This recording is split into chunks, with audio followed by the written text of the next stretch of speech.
Doctora, estamos teniendo en las últimas semanas titulares a veces preocupantes, que la gente se puede confundir de cuál es la condición sanitaria que existe en el país con respecto al cólera y preocupación en la última semana luego de las grandes lluvias que tuvimos el pasado 18 de noviembre y cómo eso puede afectar bueno, el tema de salud, sobre todo el gastrointestinal en el país. Cuéntenos usted desde la especialidad que maneja. ¿Cuál es el cuadro que se está viendo, ¿no?, en la consulta?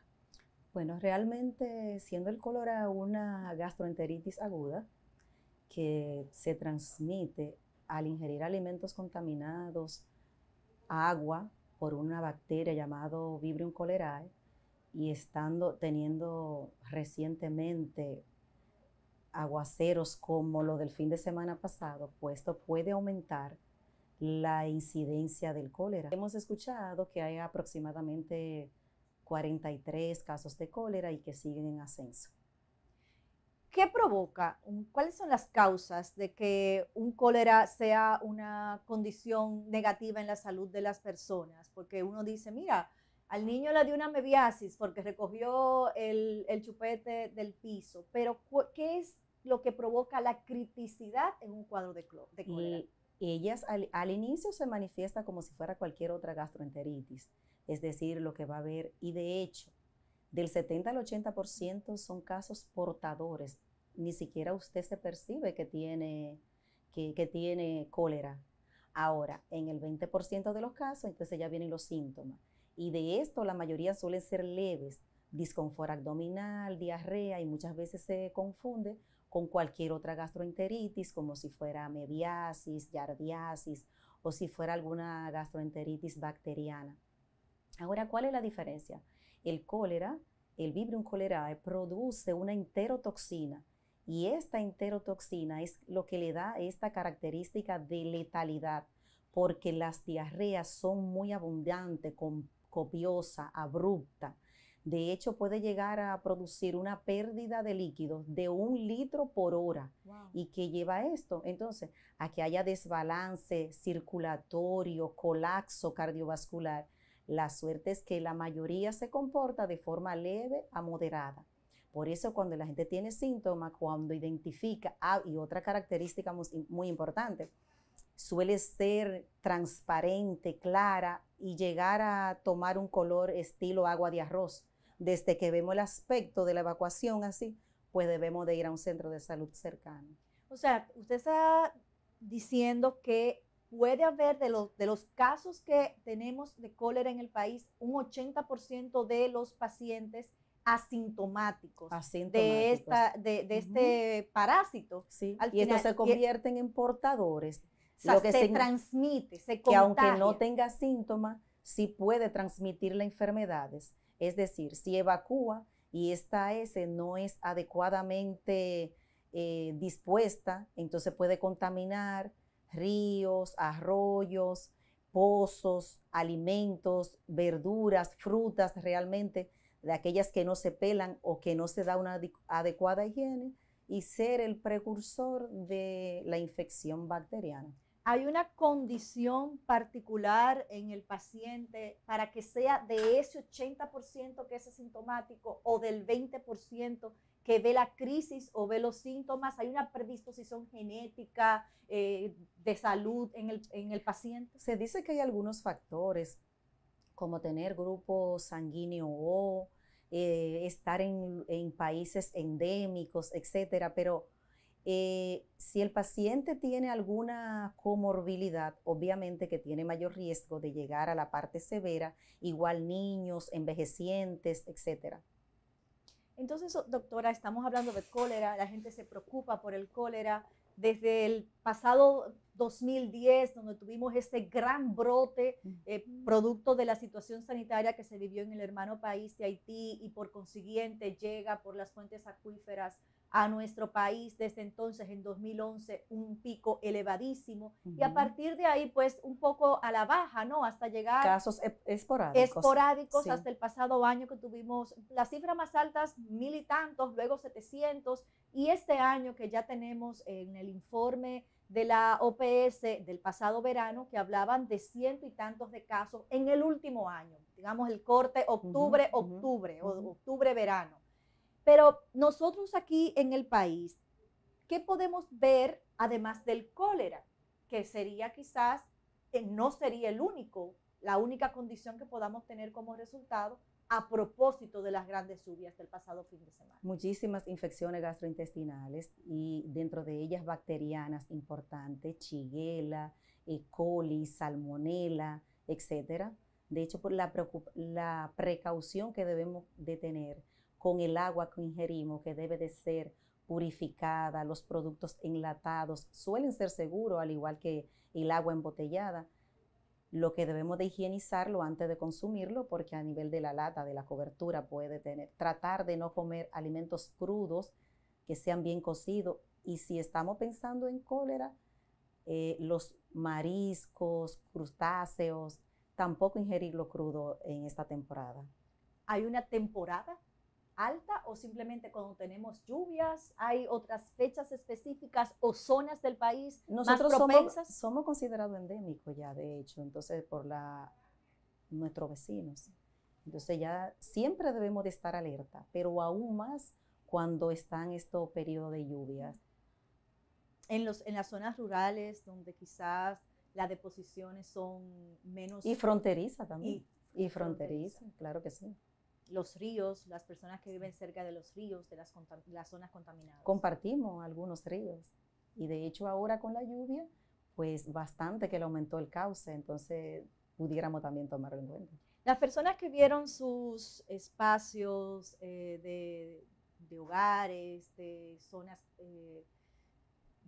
públicas que la gente se veía en las calles o tirándose al agua o porque tenía que salir de sus casas con el agua al pecho. O porque tiene todo humedecido, hasta los alimentos, correcto, el refrigerador, etcétera. Entonces son alimentos que están contaminados. En esa situación de vulnerabilidad, lo ideal es que consumamos enlatados, embotellados, que si las frutas que vamos a ingerir se pelen, que tengamos higienizarnos las manos antes de consumir alimentos, después de consumirlo, antes de ir al baño, después de ir al baño, etcétera.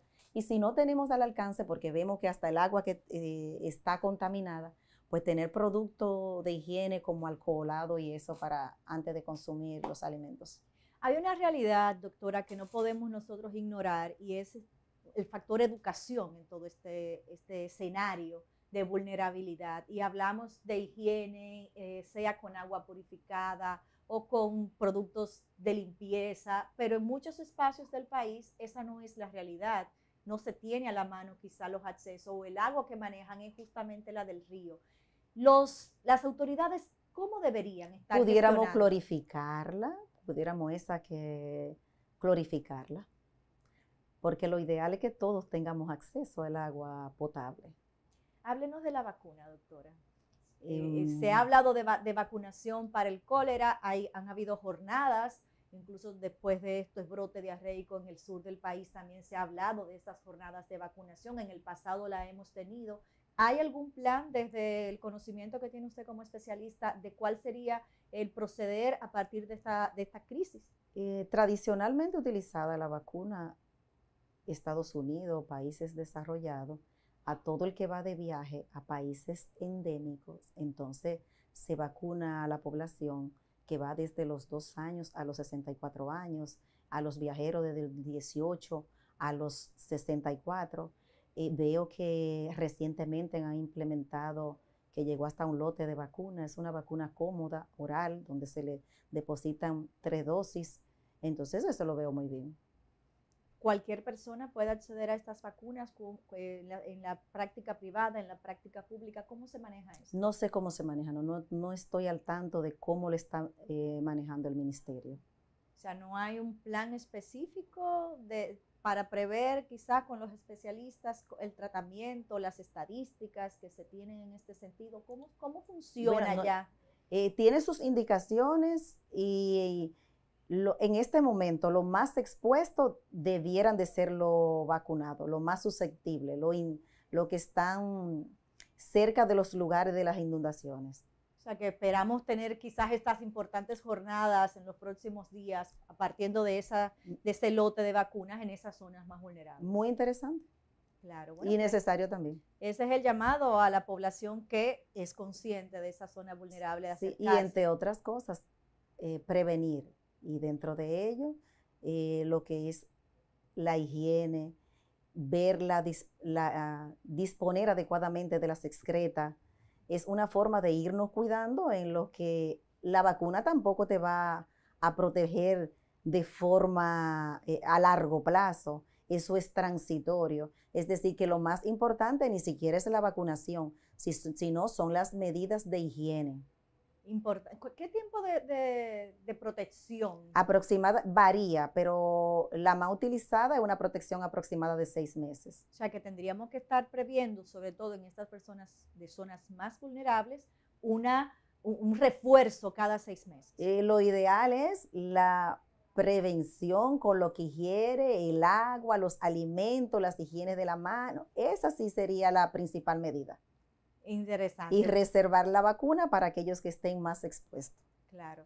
Bueno, y en estos días, que no solamente cólera por el tema de las lluvias, ya lo hemos dicho anteriormente en el programa, con el tema del dengue también, que es algo que surge y puede combinarse muchas de estas cosas, porque el dengue también tiene ciertos padecimientos estomacales, de contracción. Pudiera tener algunas manifestaciones gastrointestinales, el dengue, pero hay una diferencia importante. Aquí no hay fiebre regularmente. Entonces esos síntomas generales del dengue, que si cefalea, etcétera, es mucho más frecuente en dengue y no en la gastroenteritis aguda. Pero sí, desde que una persona ve que tiene diarrea y que la frecuencia es exagerada, tanto la frecuencia como la cantidad debe de llamarle la atención. Además de ello, observar el color que tiene y que no es característico, por ejemplo, en este tipo de gastroenteritis, que el síntoma cardinal sean las náuseas, sino suelen ser vómitos sin náuseas. Al inicio y luego lo cardinal son esas diarreas abundantes. ¿Dónde debe acudir el paciente? ¿A una consulta o a una emergencia? Depende, como dijimos que el 80% son leves, es decir, hasta asintomático, el 20% suele ser leve, entonces inicialmente pudiera ser una consulta. Ahora, cuando ya el paciente ve que tiene mareo, calambres, ve resequedad de la piel exagerada, que está orinando poco, no tiene que esperar que ya deje de orinar, porque ya eso puede hablar de compromiso renal, entonces ya ahí sí debe ir rápidamente y no debe de esperar ese momento. Pero si pasara, debe ir derecho a la emergencia. ¿Qué podemos ir haciendo desde la casa? Rehidratación oral. De hecho, el tratamiento del 80%, entonces es rehidratación oral. Y donde quiera hay suero de rehidratación oral. Excelente. Bueno, doctora, pues muchísimas gracias. De nada. Educativa la conversación. Un placer. A la orden siempre.